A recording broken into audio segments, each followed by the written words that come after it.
চতুর্থ শতাব্দীর শেষ দিক হিস্পেনিয়া অঞ্চলে, যা বর্তমানে স্পেন ও পর্তুগাল, সেই অঞ্চলে রোমান শাসনের পতন ঘটলে তাদের জায়গা দখল করে নেয় পিরেনিস পার হয়ে আইবেরীয় উপদ্বীপে পা রাখা বিভিন্ন ভিজিগোথিক গোত্র, আর টোলেডোতে স্থাপন করা হয় নতুন রাজধানী।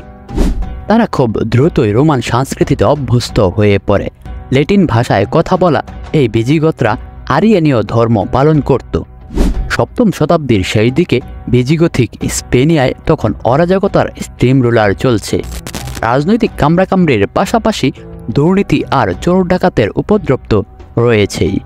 স্পেনের দিকে চোখ পড়েছে তখন অন্য এক পক্ষের। ইসলামের সুবাতাস লোহিত সাগর পাড়ি দিয়ে চলে এসেছে আফ্রিকায়। ভূমধ্যসাগরের তীর ধরে